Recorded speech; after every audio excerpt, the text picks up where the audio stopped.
Welcome back to the deep dive. Our mission today is to tackle what is probably one of the most frustrating but also maybe rewarding puzzles in global tech investing.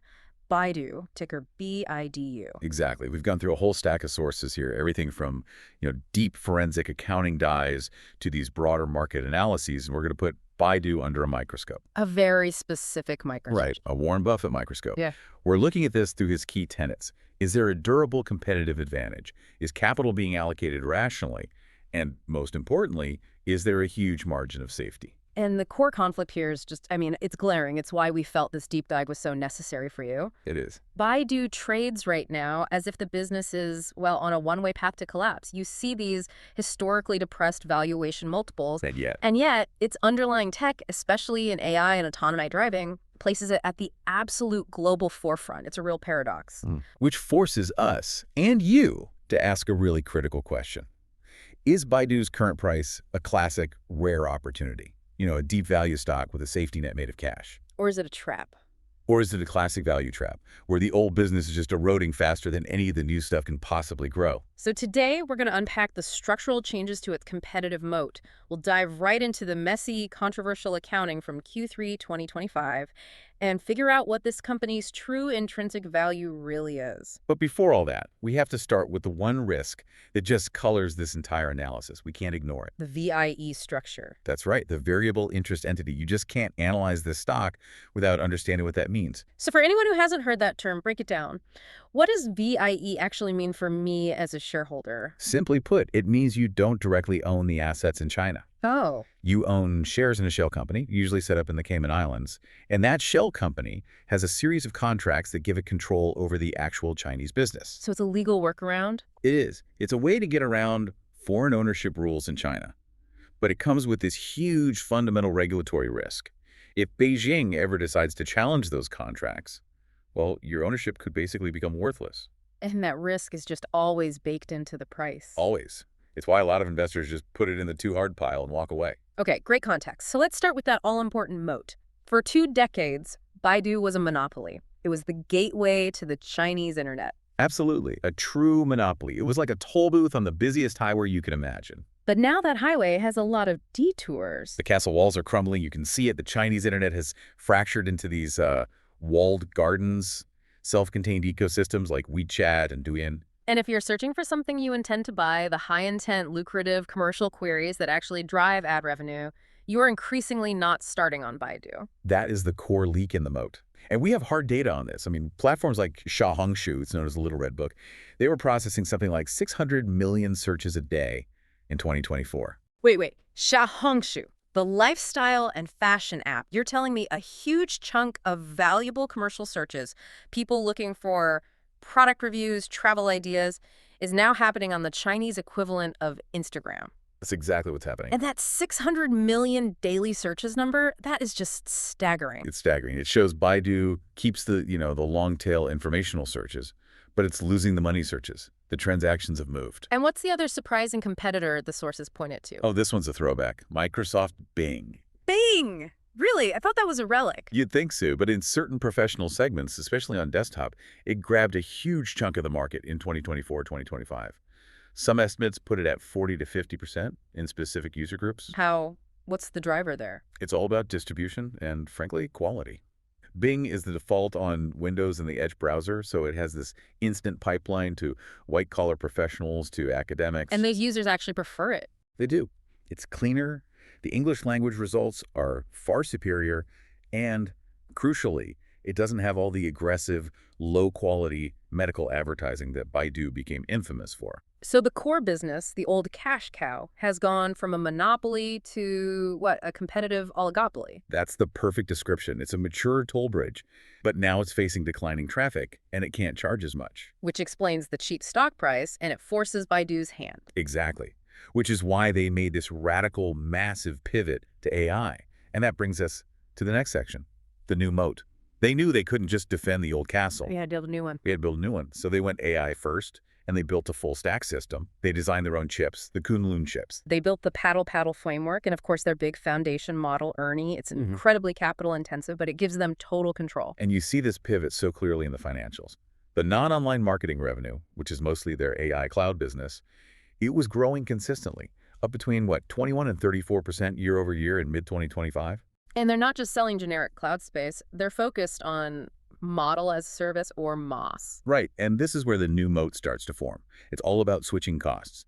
If the old moat was user habit, the new moat is deep technical integration. Explain that. Well, once a company builds its custom applications on top of the Ernie model and the paddle framework, migrating to a competitor becomes a nightmare. It's monstrously expensive and complex. Stickiness is real. You can measure it. Subscription-based revenue for their AI accelerator infrastructure grew 128% year over year in Q3 2025.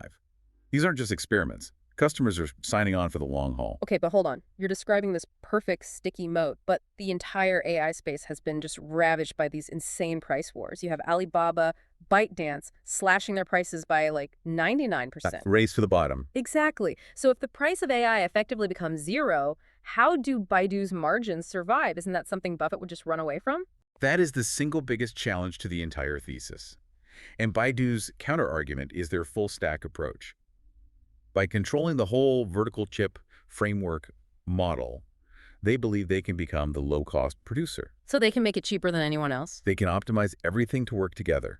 So they argue the total cost of ownership is lower for the enterprise, even if the sticker price per token isn't the absolute rock bottom. It's a plausible defense, but that price war risk is very real. And then there's the other piece of this growth story, the embedded option that the market just seems to value at zero, Apollo Go. The autonomous ride-hailing business. And this is where things get really interesting because the market can ignore it until it becomes commercially viable. And it just did. And in mid-2025, it hit that milestone. Apollo Go achieved unit-level profitability in the city of Wuhan. And just to be clear, that means the revenue from a single ride covered the direct operational cost of that ride. Exactly. In that city. That is a global watershed moment for autonomous driving. And the scale is just exploding. They did 3.1 million driverless rides in Q3 2025. That's up 212% year over year. How are they doing this so fast? Two things. Cost and automation. They've crashed the cost of the hardware. Their new 6th-gen robotaxi, the RT6, costs only about $28,500 to build. That's incredibly cheap. It is. And even more important, they're pulling the expensive safety drivers out of the cars and moving to a model where one remote officer can monitor up to 10 vehicles at once. That completely changes the economics. It's a total game changer. You go from a super expensive taxi service to a high-margin software-driven business. If they can scale that Wuhan model, the cash flow potential is just undeniable. All right, let's pivot to the really crucial part. The financial forensics. Because if the business is changing, this fast search going down, AI going up, the numbers have to be messy. And Q3 2025 was a nightmare. It was. The income statement showed exactly what we were talking about. The high-margin online marketing revenue dropped 18%. The growing CapEx-heavy AI revenues pulled overall margins down with it. But the real shocker was the bottom line. Baidu reported a GAAP operating loss of 15.1 billion RMB. And that was almost entirely driven by one single line item. A massive non-cash impairment charge of 16.2 billion RMB on long-lived assets. What on earth were they writing down? This write-down is basically a confession. This is where the forensic accounting comes in. A year before, Baidu had quietly changed its accounting, extending the useful life of its servers from 5 years to 6. Which would boost their net income by spreading out the depreciation cost. Precisely. They were under-depreciating their assets. This huge impairment is the catch-up. It's them admitting that those old servers became obsolete way faster than 6 years, thanks to the crazy pace of AI chip development. So it's an admission of past capital allocation errors? That's what it is. And it's critical context for the next number, which is maybe the most important quantitative truth of all. Return on invested capital, ROIC. So what is the company actually earning on the capital it invests? On a GAAP basis, Baidu's ROIC is somewhere between 2.7 and 3.8%. Now, compare that to their cost of capital, which is estimated around 10 to 12%. Wow. That is a massive gap. For the listener, what does that mean in simple terms? It means for every dollar Baidu is investing in its business right now, it is getting back far less than what it costs to finance that dollar. They are actively destroying shareholder value on a GAAP basis. That one metric explains everything. It's why the stock is so cheap. If you're destroying capital, you don't deserve a premium. But, and this is a huge but, here is the saving grace, the anchor, the balance sheet fortress. This is the entire margin of safety argument right here. It is. As of late 2025, Baidu is sitting on cash, cash equivalents, and short-term investments of $20.6 billion. An incredible number. And even after you subtract all their debt, their net cash position is still somewhere between $12 and $13 billion. That is the ultimate insurance policy. It means they can survive the AI price wars, they can fund their massive capex, and they can keep buying back shares without ever risking going bust. The cash provides a tangible floor under the stock price. Okay, let's move to the last piece. Management and risk. We have to talk about the jockey, CEO Robin Lai. He controls 59% of the voting power. His vision is the company's strategy. And you have to give him credit. He was a visionary for funding that huge, risky pivot into AI. He had guts, but his capital allocation track record is mixed, to be charitable. Mixed is a good word. You have the expensive failure of 91 Wireless years ago. The YY Live acquisition has been a real challenge. On the plus side, though, they have ramped up share buybacks. $2.3 billion by late 2025. That's a smart move. But a true Buffett-style analysis would say, given how cheap the stock is and how much cash they have, those buybacks should be way, way more aggressive. Absolutely. Finally, we have to come back to the existential risk. Geopolitics in chips. U.S. export controls on advanced GPUs from NVIDIA are a fundamental threat to Chinese AI. So how is Baidu defending against that? Vertical integration. They are developing and deploying their own chip, the Kunlun. It's the homegrown solution. It's their key strategic defense. They've deployed over 30,000 of them. And look, they might not have the raw power of the absolute best NVIDIA chip. But they're sanction-proof. They're sanction-proof. And they are optimized for Baidu's software stack. This actually makes Baidu a resilient, unique choice for domestic Chinese clients who are terrified of getting cut off by future U.S. regulations. Okay, let's bring it all home with the valuation conclusion. We ran conservative analyses focused on owner earnings, the real cash you can pull out of the business. Right, and using a conservative DCF and a sum of the parts model, we get an intrinsic value range of about $47.5 billion on the low end. That's a zero growth case, up to maybe $55 billion if you assume they successfully monetize AI. And here's the key takeaway for you. Baidu's market cap today is hovering between $45 and $48 billion.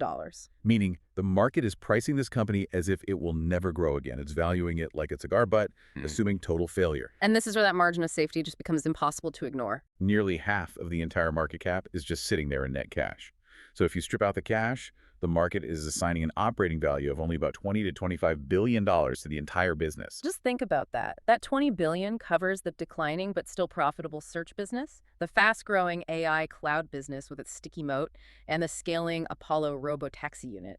The market is pricing the entire future of AI and autonomous driving as if they are completely free options, worth nothing. So to be clear, Baidu is not a classic Buffett compounder like Coca-Cola. It's not predictable. The core business is leaking. And the new businesses are risky and capital intensive. But the valuation implies total failure when the company is actually generating cash and scaling some truly groundbreaking tech. The downside seems clearly protected by that fortress balance sheet. The upside, though, hinges completely on management navigating this AI price war and actually monetizing Apollo. Which leaves us with one final provocative thought for you to chew on. Given those inherent existential risks of the VIE structure and the geopolitical friction over chips, does Baidu's incredible statistical cheapness, A high-tech business trading for one-time sales with a massive cash floor. does that still put it in Buffett's too hard pile? Or is the margin of safety from that cash cushion just too compelling to ignore? It's the ultimate trade-off between deep value security and geopolitical uncertainty. That was your deep dive into Baidu. We'll see you next time.